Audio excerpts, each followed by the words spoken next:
안녕하세요. 오늘 며칠 만에 영상을 찍게 됐는데 오늘은 운전을 안 하고 있죠.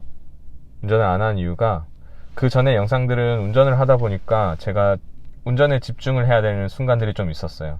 그래서 좀 중요한 얘기, 하고 싶었던 얘기들을 좀 놓치는 경우도 있더라고요. 그래서 일단 오늘 제가 드리고 싶은 이야기는 퇴사를 고민하시는 3년차 이하의 직장인 분들에게 조금이라도 고민을 덜어드리고자 오늘 영상을 찍게 됐습니다. 먼저 직장 생활을 할 때 직장 생활이 힘든 이유는 저는 크게 두 가지가 있다고 생각이 들어요. 그 두 가지 이유가 어떤 것이 있냐? 저는 첫 번째는 업무가 나와 맞지 않다라고 생각하시는 분들이 있을 거고, 두 번째로는 회사 내 인간관계가 어려워서 흔히 말하는 또라이들이 좀 있어서 나를 힘들게 한다라는 스트레스가 좀 가장 큰 것 같아요. 특히 사회초년생 분들에게는 첫 번째 이유인 업무가 적성이 맞지 않다라고 말씀하시는 분들에도 두 가지 부류가 있다고 생각이 들거든요. 첫 번째는 성과는 나고 있지만 내가 하고 싶은 일이 아니다라고 생각을 하시는 분들이 있어요. 내가 이 일을 대체 왜 하고 있지라는 생각을 하시게 될 거예요. 내 꿈은 이게 아니었는데 직장 생활이 사실 꿈인 사람은 거의 없을 거예요. 대부분의 사람들은 내가 이 일을 꿈으로 인생의 목표로 삼았던 직장인들은 거의 없을 겁니다. 그렇기 때문에 대부분의 사람들은 월급의 노예로 살고 있어요. 그러니까 남들도 그러니까 너도 그렇게 살아라. 그런 맥락의 이야기는 아니지만 내가 하고 싶은 일이 아니다라고 판단을 했을 때 내가 이 일을 관두고 하고 싶은 일이 있고 거기에 대한 구체적인 목표나 비전을 가지고 있다라고 생각한다면 그 일을 관두는 게 맞습니다. 하지만 아직 대안은 없지만 이 일이 싫어, 내가 원했던 일이 아니야 라고 생각을 하실 때는 가장 편한 생각은 행복한 월급의 노예가 되는 거예요.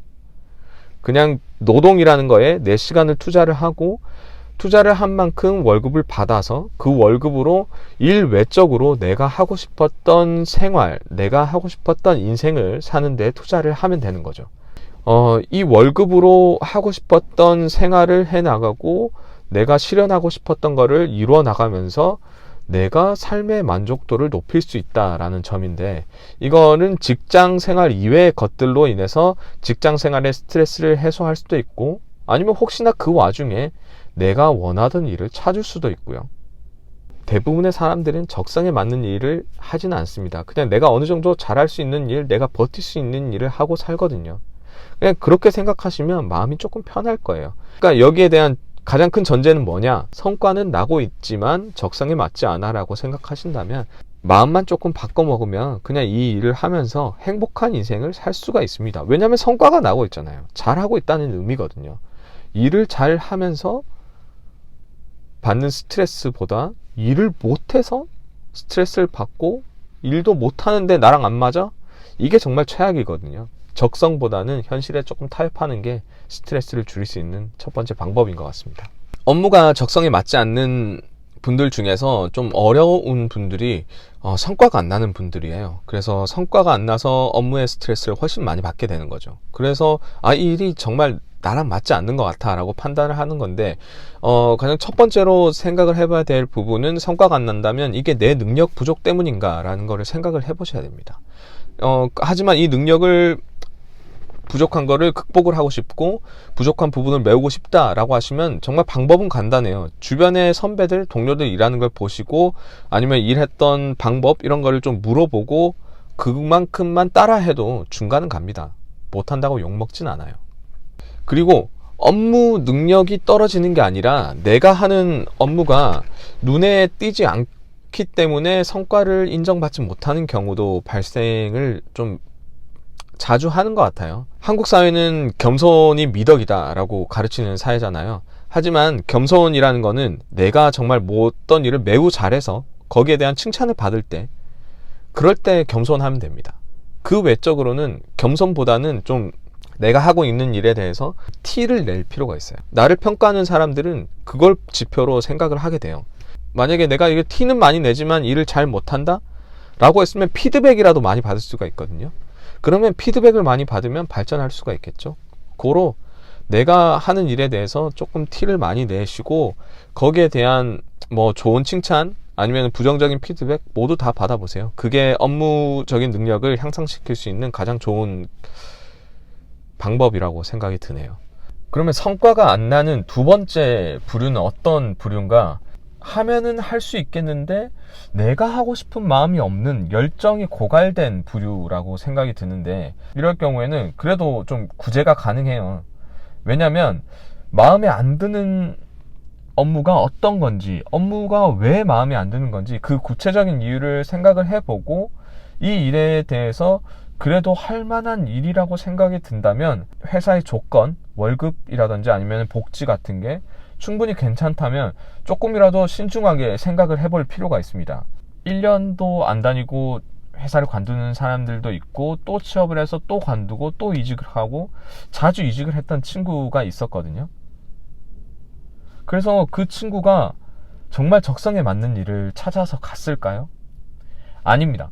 제 생각에는 그렇게 이직을 단기간에 했던 친구는 그냥 해보니까 비슷하네, 어떤 회사든 비슷하네 라는 생각으로 그냥 여기서라도 적당히 괜찮은 것 같으니까 버텨야겠다 라고 생각을 했을 겁니다.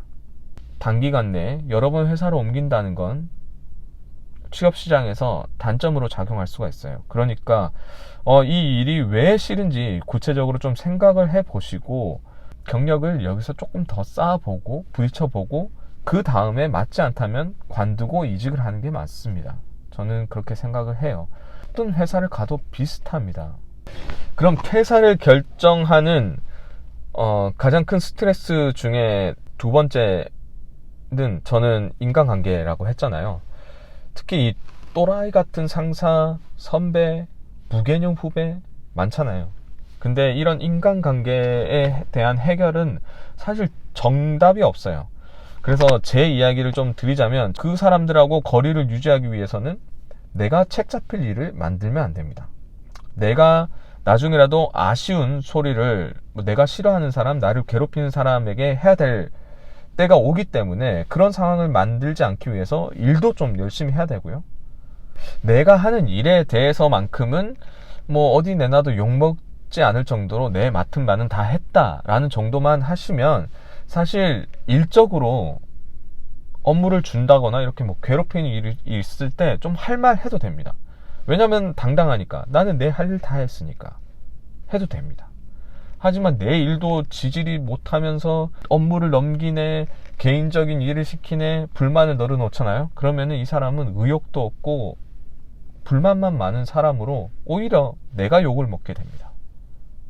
그 또라이 같은 사람이 아니라 내가 욕을 먹게 돼요. 억울하잖아요. 가장 중요한 거는 나를 힘들게 하는 거에 대한 싫은 내색 아니면 표현을 적극적으로 하라는 겁니다. 이 싫고 불편한 이유에 대해서 확실한 명분을 가지고만 있다면 얘기할 수 있는 거죠. 하지만 이 명분이 없다? 뭐 업무는 내가 듣고 내가 밀려놓고 잔소리 한다고 상사 개새끼, 선배 개새끼라고 말하면 안 되겠죠. 잘못은 내가 한 건데. 커피를 타와 라고 했으면 그 상사한테 그냥 커피 한 잔 타다 주면서 저 앞으로는 이거 좀 안 시켜주셨으면 좋겠어요. 그냥 이번 것만 제가 타드리겠습니다 라고 얘기하면 됩니다. 그나마 좋게 얘기하는 거예요.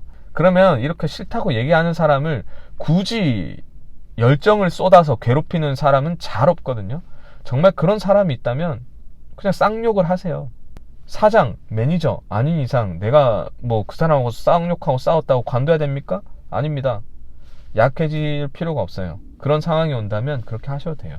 무개념 후배들에 대해서는 어떻게 해야겠냐? 저는 그런 무개념 후배가 있다면 그냥 관심을 주지 않습니다. 아무것도 안 알려주면 됩니다. 그러면 알아서 정리가 돼요. 지가 아쉬우니까 날 찾아오겠죠? 그때 내가 할 말을 하면 돼요. 근데 이렇게 뭐 후배한테 업무를 안 알려주고 해서 뭐 업무가 빵꾸 나니까 업무가 밀려온다? 그래서 내가 이 후배를 잘 케어를 해줘야겠다? 하지 마세요. 차라리 그런 후배들 챙겨주면서 비위 맞춰줄 바에는 일 조금 더 하는 게 스트레스 좀 덜 받습니다. 아시겠죠? 추가적으로 이야기하고 싶은 부분은, 이러한 인간관계로 이직을 꿈꾸시는 분들이 있다라고 한다면 사실 동종 업계로 이직을 하게 되면 어디 가나 이런 개끼들은 다 존재를 합니다. 그래서 이직을 해도 답이 없겠죠? 라고 생각할 수 있지만 이직을 하는 게 좋긴 좋아요. 왜냐? 이직을 하게 되면 내 캐릭터를 새로 설정할 수가 있습니다. 직장 생활에서 가장 좋은 캐릭터가 뭐냐? 싸가지는 겁나 없는데 일은 잘해. 아, 얘 까고 싶은데 그래도 일은 잘해. 그러면 뒤에서 그냥 내 싸가지가 없어 라는 험담밖에 안 합니다. 그 정도 험담? 괜찮아요. 하지만 기회가 왔을 때 주변 사람들, 내가 마음에 드는 사람들한테 잘해주세요. 그러면 어떤 소문이 드나, 내가 오해했었네. 얘가 표현을 잘 못하지만 이렇게 괜찮은 애였구나. 괜찮은 사람이었구나. 뭔가 싸가지 없는 줄 알았는데 괜찮아 라는 평을 듣게 돼요. 조금씩만 잘해주면 되거든요. 제가 아직 직장 생활을 10년은 안 해봤지만 그래도 제가 이야기한 내용들로 고민을 해보신 분들이 있을 거예요. 왜냐면 저도 그런 고민을 해봤거든요. 그런 고민을 해보셨던 사회초년생 분들께는 조금이라도 도움이 됐으면 좋겠고, 직장 생활이라는 게 그런 스트레스들이 무뎌질 때가 오고 연차가 쌓여도 또 다른 스트레스가 오기도 하거든요. 사실 일을 한다는 것 자체가 스트레스입니다. 아무리 좋아하는 일이라도 그렇잖아요. 일이 되면 다 힘든 법입니다. 부족한 내용 잘 봐주셔서 감사합니다. 다음 영상에서는 그래도 재밌을 만한 주제를 가지고 와서 좀 덜 무겁게 이야기를 한번 해보도록 할게요. 다음에 또 놀러 오세요.